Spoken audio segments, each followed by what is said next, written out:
Voy a aprovechar de una vez para presentar al maestro Salinas, que está aquí a un lado mío. Su conferencia, como les decía, va a ser sobre patrimonio arquitectónico. Él nació en Taxco, Guerrero, es arquitecto y doctorando por la UNAM con una línea de investigación y publicaciones sobre la arquitectura en relación con la minería. Espacio que compartimos, porque yo también soy loquita de la arquitectura minera. Bien. Afuera en el café les platico eso. Y en el año 2000 fundó la hoy Unidad Academia de Diseño y Arquitectura de la Universidad Autónoma de Guerrero, donde hoy forma parte del cuerpo académico. Es miembro del Comité Mexicano de Conservación del Patrimonio Industrial. Pues bueno, agradezco la presencia de todos ustedes a este evento tan importante en el desarrollo de la cultura en México y particularmente en los estados que está generando. Muchas gracias, Luna, por esta oportunidad que tenemos de expresar parte de las inquietudes que los investigadores nos metemos a realizar y andamos en busca de foros precisamente para poder darlo a conocer. Yo tuve la fortuna, lo quiero decir porque hay una parte central de mí que es la que me manda a meterme a esto. Yo me casé muy jovencito y a los 18 años me metí pues no había de otra en mi casa. Me mandaron a trabajar y entonces me metí en el sindicato de mineros, fui minero ahí en el 1972 y bueno, entonces conocí estar adentro de la mina durante 4 años y tengo una fijación muy clara del compromiso conmigo mismo, pero también con el patrimonio industrial sobre todo, que es el que a mí me refiere. Cuando uno se encuentra con pedazos de fierro, con algunos montículos por ahí que no sabemos qué son, pedazos de piedra, que no sabemos, pues no nos significa absolutamente nada. Tarea de los investigadores es hurgar. ¿Por qué se crearon? ¿Con qué técnicas se emplearon, se realizaron para poder darles o tener una utilidad? Y aquí forma parte esencial de esta investigación que inicié ya hace un buen rato, ¿no? Ahorita le van cambiando ahí, ¿no? Porque hay mucha ahí se va pasando y yo voy hablando, simplemente, ¿no?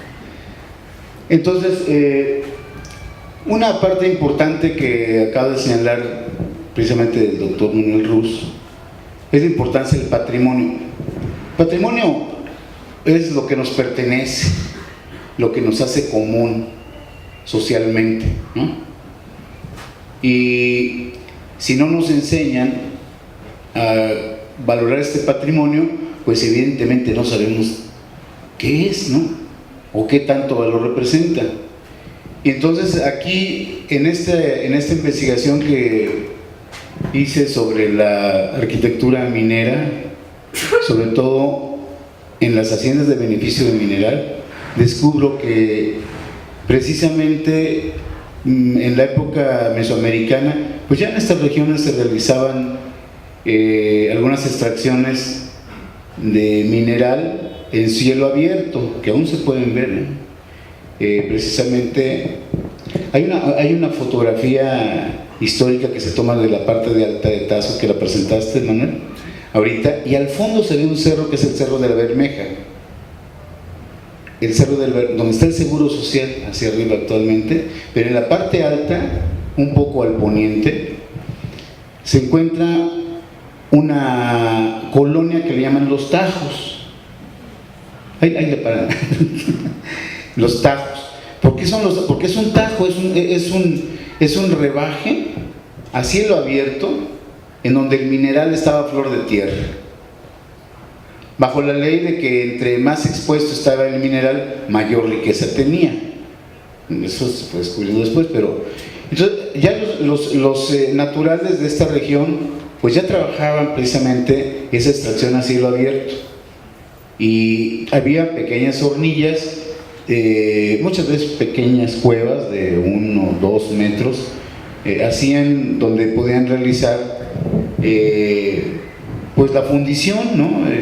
Había algunas otras piedras de basalto, piedras duras, donde quebraban el mineral y finalmente por fundición podían separar algunos metales.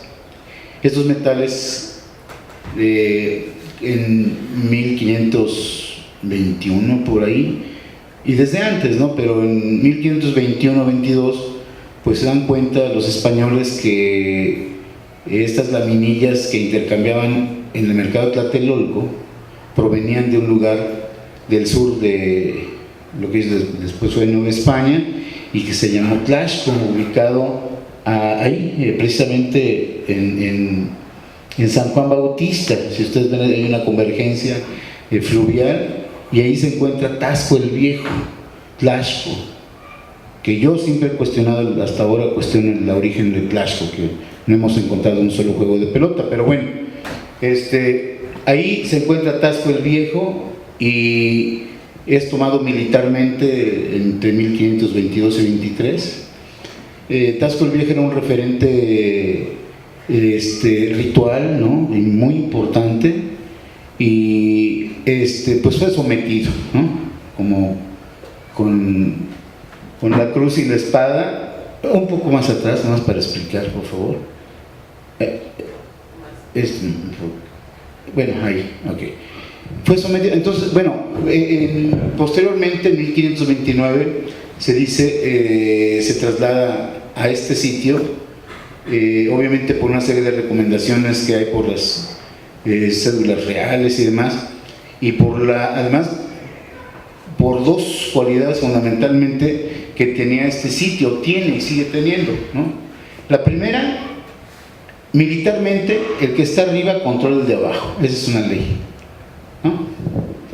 Entonces, el control que se tenía desde este lugar hacía posible medir el acceso a estas tierras.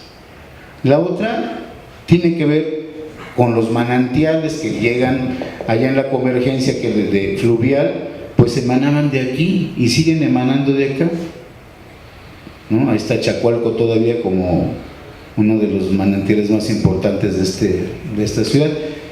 Y bueno, lo benefactor del sitio, porque pues topográficamente cuenta con una serie de cualidades climáticas que lo hacen pues propiamente, incluso bueno, ya con opiniones profesionales ya muy altas, como la del barón Humboldt, pues uno de los climas más bellos del mundo, entre 22 y 23 grados, que es la media durante el año, ¿no? Entonces, pues una vegetación también muy agradable, y sobre todo un emplazamiento en donde se tenía el control del agua, ¿no? También. Bueno, esto hizo que junto con estas cualidades fisiográficas que había ahí, se instalara Taxco en este sitio, y el control de esas pequeñas expresiones mineras o geológicas, perdón, como en Bermeja, hicieron que prontamente fueran ocupados estos lugares, y manteniendo el control también de la producción de lo que para ellos era útil en la construcción a través del estaño que se producía por acá, ¿no? Esta circunstancia a la postre lleva, y yo lo tengo que decir y lo digo en todos los foros, a que se cree el primer centro minero de América, que fue fue aquí en Taxco. Aquí fue el primer centro minero, y hay toda una discusión en donde se tenía que poner la primera hacienda de beneficio de mineral, o se pone en el origen del manantial o lo pones en la convergencia de dos espacios fluviales, ¿no? Más adelantito, por favor. Más, ahí, ¿no?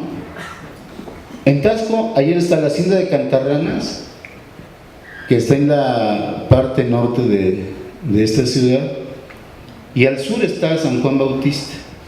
Ahí se construyen dos estructuras muy importantes, se empiezan a hacer estructuras mínimas, pero en esta investigación, que también tengo ya algunos años realizando, me encuentro con que no fue ni una ni otra, incluso donde se inician los trabajos aquí en Taxco.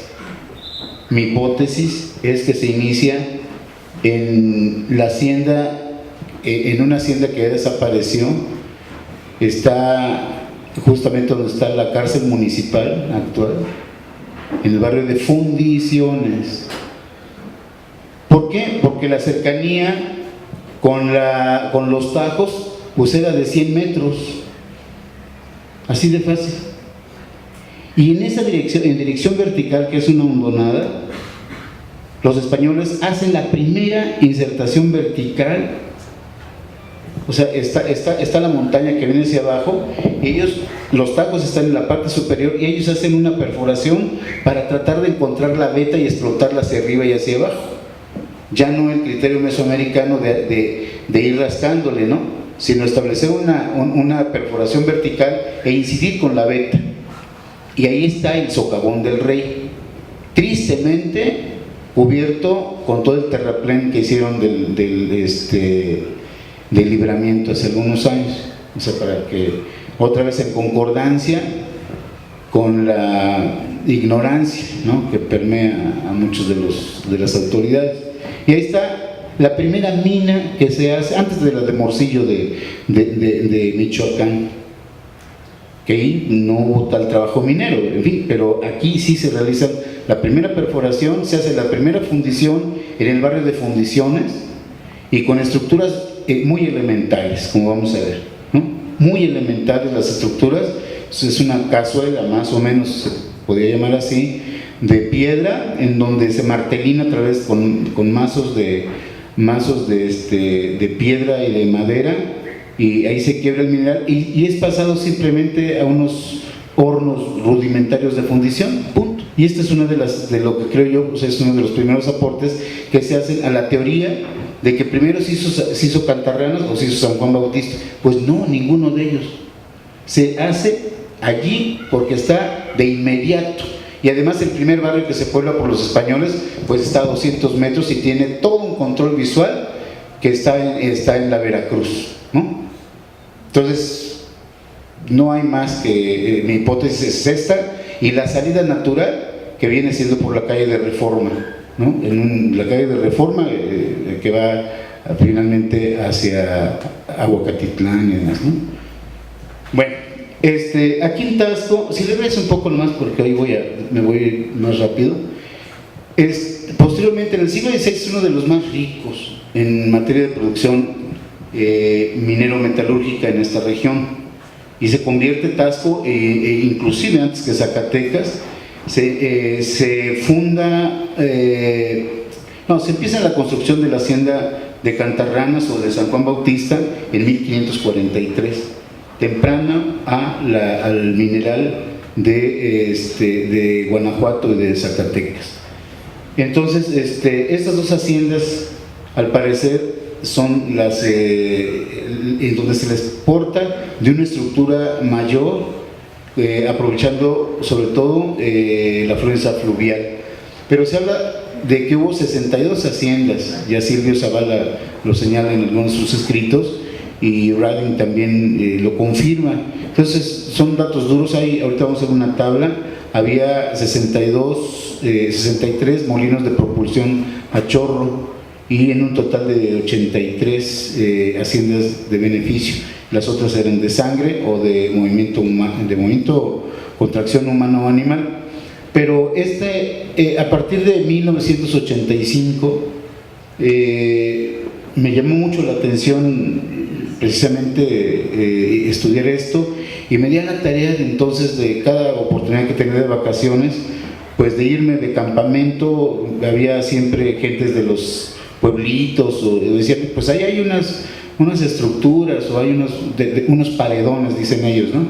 Hay unos paredones, y empecé a ir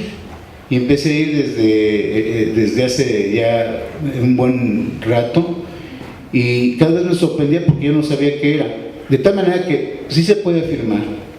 Estas son las haciendas que he recorrido en esta parte, en este escurrimiento, tanto del río Tasco como del río Cacalotenango, donde está Santa Bárbara, el Fraile, Santa Rosa, San José, y en el otro, donde están desde Atlisguaya, Santa Ana, Santa Prisca, Tetelcingo, San Sebastián y Guaymata, y confluyen todas en San Juan Bautista. Si le pasa lo siguiente, por favor. Estos son los tres, escurrimientos fluviales que se encuentran en los tres sistemas, ¿no?, fluviales, con sus captadores de agua, y señalando más o menos la distancia que se tiene. La que sigue. Ya, esto es lo que les decía. Hay todo un proceso en las haciendas, sobre todo de molienda y de beneficio, ya con sus particularidades. La que sigue. Más o menos un esquema de cómo funciona, ¿verdad? Desde el acceso del mineral, la descarga, la quema y la limpieza, hasta finalmente la producción de la materialización, pues digamos, de la materia prima, como es cualquiera de los metales. ¿A qué sigue, por favor? Otra vez, esta es parte del programa arquitectónico, que empiezan a comprender el conjunto de haciendas de beneficio, ya no solamente aquí, sino de Zacualpan, Sultepec y Temascaltepec, que es la parte que me toca a mí atender. ¿Qué sigue? Bueno, aquí es lo que les decía, son 63 de un análisis que hace precisamente Bagwell, del número de haciendas de beneficio, de tracción animal y tracción humana, y tracción hidráulica, y el papel que juega Tasco tan relevante. Pero la observación es la siguiente: puse en blanco el número de estructuras construidas es mayor en el sistema hidráulico aquí que en Pachuca. Entonces, ¿por qué nos preguntamos por qué se refiere tan poco la historia de la minería a la producción que se hizo aquí en Tasco? Nos hemos preguntado una y otra vez, los pocos historiadores o investigadores, el por qué a Tasco, por qué a Guerrero se le ha relegado y ni se le menciona. Tal parecería que la historia se olvida de Guerrero y empieza en Guanajuato o empieza en Zacatecas. Gerardo Enciso, un historiador que estuvo de Zacatecas, yo recuerdo que empezó estudiando Zacatecas y finalmente, con toda la información que tenía, en alguna ocasión me llamó y me dijo: ¿sabes qué? Tengo toda esta información de Tasco, y cuando la vi, yo digo, es luz que alumbra una oscuridad, de verdad. Y dije, ¿cómo es posible, no? La historia ha cerrado los ojos hacia Tasco. Tasco es el pionero, y aquí se empieza el sistema minero metalúrgico en toda Nueva España. ¿Por qué entonces se ha cerrado la vista y el análisis hacia esta producción? En la historia social como en la historia minera, ya no se diga siquiera en la historia arquitectónica, que esta no existía. Bueno, estas son las condiciones, digamos, del estado general de la minería que guarda en Tasco, allá a finales del siglo XVI. La que sigue. Bueno, estos son parte de un sistema, de los tres sistemas que hay aquí en Tasco, sistemas de haciendas de beneficio y fundiciones, ¿no? El río San Juan, el río Tasco, el río Cacalotenango y su convergencia. La que sigue, por favor. Bueno, esta es una hipótesis en planta, se ha visto desde arriba, del trabajo que se vino generando para hacer el beneficio, haciendas de beneficio. Esto ya es una etapa mayor, ¿no? aquí ya existe una rueda y digamos un croquis que señala pues más o menos la molienda, cómo se presenta, el lavado, la quema, el lavado y finalmente la molienda. Pero esas son las estructuras que actualmente aparecen en varias de las haciendas de beneficio en esta región. ¿El que sigue? Bueno, este es de San Juan Bautista, es una estructura con una serie de torreones que encerraban, esto estaba cubierto precisamente con una estructura de madera y de palma, y el ingreso por medio de animales y luego todo el proceso. Pero estas tres ataonas, yo solamente he encontrado una, y la otra está cubierta de muchas raíces de un árbol amarillo, amate amarillo, que hacen imposible prácticamente saber qué es, pero en uno sí se puede realizar, y la hipótesis es porque pertenecen esos torreones a una estructura que en época de lluvias evidentemente era utilizada aquí como alternativa al otro sistema. El que sigue, por favor. Bueno, esta es una parte de la hacienda del Chorrillo, está en la parte baja, y bueno, aquí se señala la molienda de tracción humana, cómo inició el proceso. En esta parte actualmente ya está el acueducto. Si le pueden mostrar la que sigue, por favor. Ok, ese es el acueducto actual. El acueducto principal está en el 4 y el acueducto secundario también en el 4, pero en la parte baja, ¿no? Entonces, es la hipótesis de cómo se vino conformando esta estructura en la hacienda del Chorrillo, ¿no?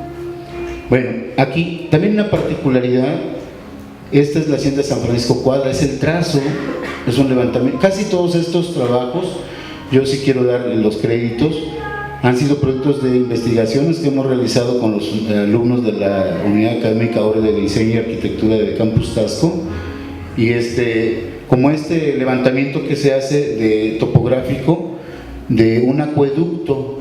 Jamás pensaríamos que un acueducto tuviera tantos quiebres, tantas dificultades, ¿no?, como el que se presenta, pero hay. Ahora, en el transcurso de esto, pues simplemente hay algunas derivaciones que hacen, no se ven ahorita aquí por la estala, pero se hacen las derivaciones de la hacienda de La Luz y de San José, ahí, ¿no? Simplemente son derivaciones.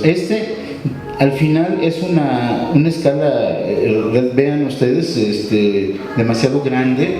Son 3 kilómetros de desarrollo del acueducto, ¿no?, que sigue. Bueno, esto ya es le diríamos ingenio, ya no es una hacienda, es un ingenio por su tamaño, y solamente un tanque de almacenamiento, un captador de agua y una caja hidráulica, un molino hidráulico, lo que sigue con sus taonas. Esta es la hacienda de Guaymatla. Bueno, pues lamentablemente aquí no se ve muy bien, pero se pueden ver ahí los acueductos, están asurados, y también no es de gran tamaño, mientras que la hacienda San Juan Bautista como el Chorrillo tienen 5 cajas hidráulicas cada una. O sea, la producción era de ese tamaño, y son las más grandes encontradas hasta ahorita. Que sigue. Esta es también Guaymatla. Es solamente lo que está en negro es el acueducto y el canal. Lo que sigue. Bueno, yo voy encontrando con que los acueductos no son iguales, no tienen el mismo diseño, ni obedecen a un diseño único. Sí la manufactura, porque eran gremios muy cerrados que estaban organizados, ¿no? Los armadores de las ruedas hidráulicas pues eran especialistas en esto, ¿no? Los otros eran los constructores de estas cajas hidráulicas, todos con una precisión, además de lenguaje armónico, impresionante. En lo que sigue, por favor. Nuevamente, solamente para hacer una comparativa, de la terminación de los acueductos y lo que nos vamos a encontrar en el que sigue. Sí, San Juan Bautista está en San Francisco Cuadra y Atlisguaya, sí. Bueno, esos son los modelos de cajas hidráulicas que hemos encontrado. Ustedes pueden ver el parecido que tienen, pero también van a responder en cierto modo a la capacidad de la fuerza hidráulica que debería tener la caja para poder mover el elemento de tracción, ¿no? La fuerza que debería tener. Adelante. Bueno, este es el chorrillo visto de un lado y de otro, ¿no? ¿Qué sigue? Bueno, y este es el chorrillo, pero vemos ahí los trazos armónicos. Digo, pues no había otra medida, ¿no? Tampoco es algo que nos sorprenda que porque lo hicieron en metros o en pies, en inglés. Simple y sencillamente hay una congruencia en plena época del Renacimiento, que se van dando estas expresiones para la construcción con una belleza impresionante, además una precisión también. Lo que sigue. Bueno, acá igual es el patio central de la hacienda San Juan Bautista y con sus trazos armónicos y sus trazos geométricos que tienen allí, ¿no? En fin, ¿qué sigue? Sí, esta es una maqueta virtual que se tiene, o parte de la hacienda San Juan Bautista. Ahí vemos el acueducto principal, los torreones de los que les hablaba yo, que están a lo largo, esa disposición que está en la primera molienda. Luego, lo impresionante de esto, de ir al lugar, que ojalá vayan, es que entre este punto y aquel tuvieron que hacer una excavación que tiene 13 metros de profundidad, que no es cualquier cosa, por 45 de ancho, ¿no? O sea, tuvieron que sacar todo ese material para poder lograr la estructura, y como viene en pendiente, el agua que se acumula se expresa a través de canales abiertos, semicubiertos o de plano bajo tierra, ¿no? O sea, y atraviesa, es un canto a la belleza de la edificación, de la ingeniería, digamos, ¿no? De la arquitectura industrial, precisamente. Se pueden ver las estructuras de manera impresionante que están ahí desde el siglo XVI, y podemos ver los acueductos, podemos ver todavía estas estructuras, las tahonas, ahí están las tahonas, como ahorita van a ver lo que sigue. Bueno, esta es también una interpretación de un estudio que se hace de la rueda hidráulica y cómo viene funcionando. Adelante. Sí, igual no son maquetas virtuales que se están trabajando todavía, pero que puede dar una idea de cómo funcionaba, ¿no? Claro que las estructuras son mucho más complejas a nivel de los mechinales, o sea, todas las paredes tienen unas perforaciones.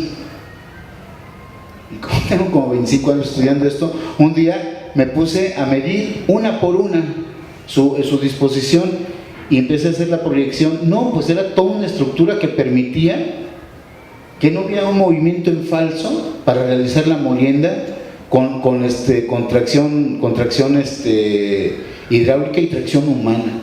Es impresionante. No, estas estructuras son nomás para que vean ustedes que había algo de madera, pero son muy complejas. Si ustedes van y observan en San Juan Bautista, hay hoyitos en las paredes y nadie pues, puede prestar atención. No, esas estructuras sostenían otras máquinas medievales de precisión para la molienda. Esas estructuras de piedra que ustedes ven, aún se ven, ahí están las piedras desde 1500, no sé, 60 a lo mejor. Lo que sigue, igual, ¿no? Es un corte técnico. El que sigue, bueno, lo que sigue también, ya vamos a tener lo que sigue, en fin, mucho más complejo desde luego, mucho más complejo, pero esta es la idea general de cómo la fuerza vertical se transforma para generar este movimiento. y la fuerza de la molida. Ahora uno ve las piedras, son de basalto, una cosa, y bueno, para que se muevan, ahí están, tienen las perforaciones, pero yo no, entre 5 no hemos podido mover una sola piedra. Entonces, ¿qué fuerza se necesitaba? Y ahí están las piedras, nadie las puso, ni las mandó poner para que las vieran, ¿no? Ahí están. Bueno, finalmente, una parte de la ilustración de Zacualpan, de la hacienda. Lo que sigue, por favor. Sí, aquí es Nombre de Dios, ya con la tecnología alemana que vinieron a trabajar. Lo que sigue, otra vez una estructura de la parte de la administración, me imagino yo. Lo que sigue también, estamos por terminar, ¿qué sigue? Este es el alacrán, en la parte baja también entre Acevedocla y Zacualpan está esta estructura también del alacrán que sigue. Bueno, yo encuentro con que va habiendo una serie de constantes arquitectónicas ahí, ¿no? Las arcadas, los patios centrales, la exposición de la zona de moliendas y demás. Entonces hay una arquitectura, sí, una arquitectura que yo le llamo del trabajo, muy expresa, y que no es ni siquiera industrial, yo le llamo del trabajo porque creo que se acerca más, ¿no?, al término industrial o preindustrial en dado caso, pero lo que sí señala es que esta tecnología pudo sobrevivir desde el siglo 1543 hasta principios del siglo XX. ¿Qué lo sustituye? La simulación. Y entonces esas estructuras que sobrevivieron hasta la Guerra de Independencia y un poquito después, pues tuvieron una vigencia técnica de 400 años nomás, ¿no? Lo que sigue, bueno, y finalmente, atrás un poquito, estas estructuras, yo sí voy a comentar lo que siempre digo al final de estas intervenciones, ¿no? Gracias, naturaleza, por estar protegiendo a nuestras estructuras creadas por el hombre, simplemente como manifiesto de que los hombres actualmente tendemos a destruir lo que otros han hecho historia. Gracias.